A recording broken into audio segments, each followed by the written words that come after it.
Awesome. Well, today we're here with Lucy, and this is her roadmap to success.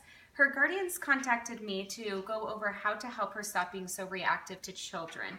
She started to kind of lunge towards them and bark, and what she's really doing is trying to keep them away from her.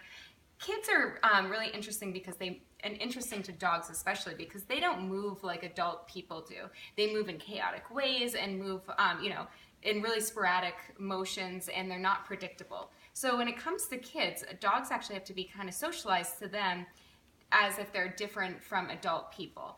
So what we're going to do to help Lucy overcome this is use some of the counter conditioning that we talked about in the video above. So what that involves is doing something like this. So for the visual, hold the treat in front of her, and you can move her head in any direction by just holding the treat, letting her nibble on it.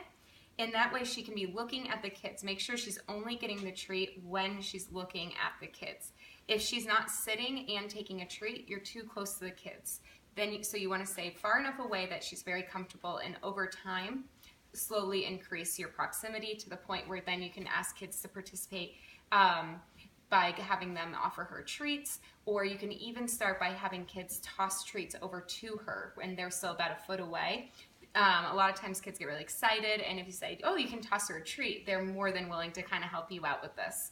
So that would be, that's a great way to help her start getting over her fear. Dogs think in very cause and effect ways. So if she starts barking, say you're walking down the street and there's a kid going on the other side of the street, she starts bark, bark, bark, bark, bark. She thinks she's causing the kid to leave from her barking. So what we're really doing with the counter conditioning is teaching her that the kid will keep walking by regardless of her barking or not. So she stops thinking that barking is what's causing the kids to run away. And in fact, in her case, sometimes it probably has. It probably has worked for her to her advantage. So we want to change that and get her to the point where she starts thinking of kids in a positive way. So we're making a positive association. She gets food when kids are around. We take the food away as the kid is walking away or is not around anymore. So she starts to make that positive association. Oh, there's a kid.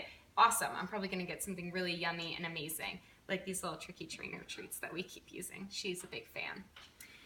The other thing that I want to point the guardians to is to look on our website at Doggone Problems. If you go into the search term, in the corner, you can look for the leadership exercise. The leadership exercise will help you work on establishing yourself as a leader and practice using the escalating consequences.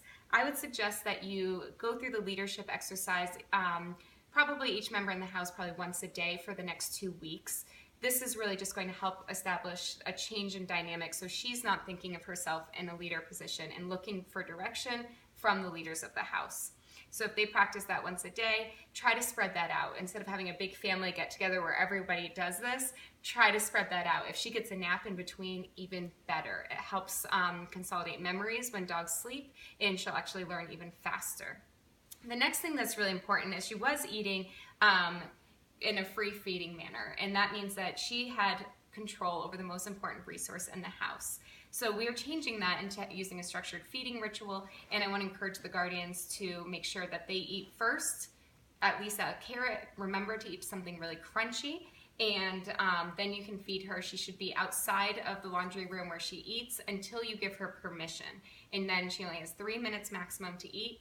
If she doesn't finish all of her food, make sure to pick up the food bowl, put the remaining food back in the bag, put the bowl back down. Okay, so putting the food bowl back down on the ground is a very important step in helping establish that you have control over that resource.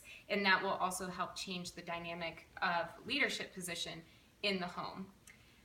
The other things is just to make sure that you keep using the escalating consequences when you want to disagree with her. So if she's starting to go to the laundry room and get into the dirty laundry, make sure that if you hiss, when she's about to go, remember that means don't even think about doing that. So the best time to help correct that behavior is if you can anticipate she's going to do something that you're going to disagree with, hiss at her then. Otherwise, and then go through the full escalating consequences if she's not listening, but remember to stop right when she stops doing the behavior that you don't want, the undesirable behavior. And you have about 3 seconds to agree or disagree with her. When you're agreeing with her, you can use petting with a purpose. Remember, every time you pet her, you're reinforcing the way she's responding to something in her environment.